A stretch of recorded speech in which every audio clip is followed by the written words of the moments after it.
Bruno Charles, bonjour. Vous êtes conseiller métropolitain écologiste, vous êtes même vice-président de la métropole en charge du développement durable. Hier, enfin plutôt lundi, le conseil métropolitain s'est réuni avec au menu le projet des solidarités pour les 5 ans à venir.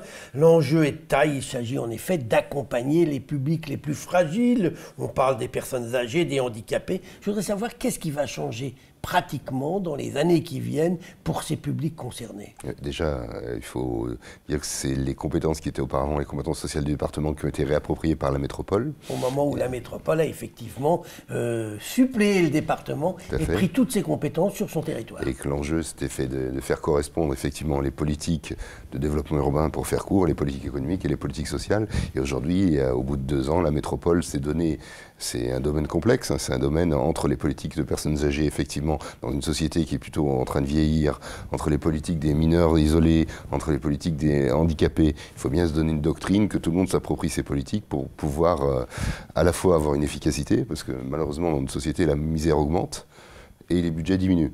Donc il faut bien travailler sur l'efficacité de nos politiques et être cohérent avec la réalité. C'est-à-dire que, vous savez, quand j'étais gamin, mes parents me donnaient en exemple des villes en Inde où les gens dormaient dehors. Vous vous rendez compte, là-bas, les gens ils dorment dehors.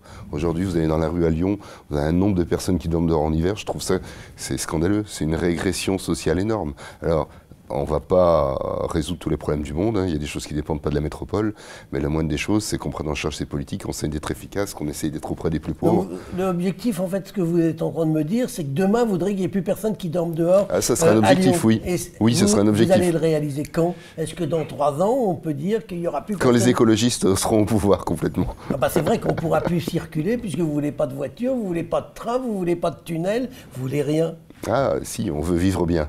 Et c'est pas parce que vous vivez le matin dans votre voiture, dans les bouchons, que vous vivez mieux. Non, mais vous savez, si j'ai envie d'aller voir ma famille qui est à l'autre bout de la France, je suis bien content de pouvoir le faire soit par un avion, et sur une piste qui existera et que vous n'aurez pas bloqué, soit par un train TGV qui m'emmènera rapidement. Juste là, vous ne parlez pas de la métropole, vous parlez des trajets longue distance. Sur la métropole, 2/3 des déplacements automobiles font moins de 3 km. Est-ce que pour moins de 3 km, vous avez forcément besoin de prendre votre voiture? Si vous supprimez juste ces 2/3 de trajets, ou alors on peut laisser les artisans et les personnes à mobilité réduite qui en ont besoin, mais si vous supprimez près des 2/3 des trajets qui servent à rien, je crois que déjà on aura gagné une qualité de vie. Vous savez, on est quand même dans une situation de pollution atmosphérique récurrente, où, comme par hasard, c'est les plus pauvres qui meurent de la pollution atmosphérique, le professeur Zmiro a bien montré ça. Donc la voiture, c'est aujourd'hui irrationnel en ville. Alors Bruno Charles, on est dans la métropole, vous êtes conseiller métropolitain, vous êtes, je le comprends, assez opposé à la voiture, mais vous faites partie d'une majorité qui veut boucler le périphérique et construire l'anneau des sciences. Est-ce qu'il n'y a pas une contradiction entre les deux? Je pense qu'il ne se fera jamais, l'anneau des sciences. 3 milliards d'euros aujourd'hui, quand vous me direz où vous les trouverez. Non, mais vous êtes dans une majorité qui le veut. Cette majorité, elle est composite, et les écolos, on a toujours dit que c'était une ânerie, cet anneau des sciences. La 45 est une ânerie. Le bouclage, 3 milliards d'euros pour une infrastructure quasi autoroutière, c'est une ânerie, et je suis tranquille. De toute façon, je crois que Gérard Collomb l'a dit, c'est pas avant 2030. Je pense que d'ici là, on aura complètement changé le système de déplacement urbain et que l'irrationalité de l'anneau des sciences du périphérique apparaîtra encore plus. Alors, donc je dors tranquille, on n'est pas près de le voir. Bruno Charles, un petit mot encore sur un autre mode de déplacement, les vélos. Là, on a un projet qui arrive, qui va peut-être arriver à Lyon. Ce sont ces vélos en location, mais sans borne.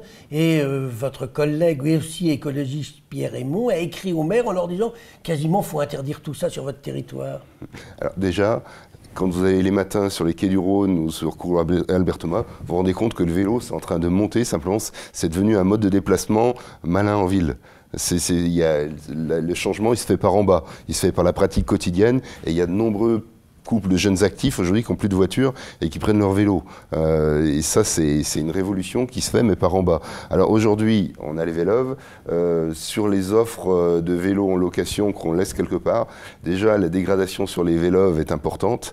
Je demande à voir sur les vélos en location comme ça. Après, il faut organiser intelligemment les choses, que l'un ne tire pas l'autre vers le bas, c'est tout. Moi, j'ai pas de religion là-dessus.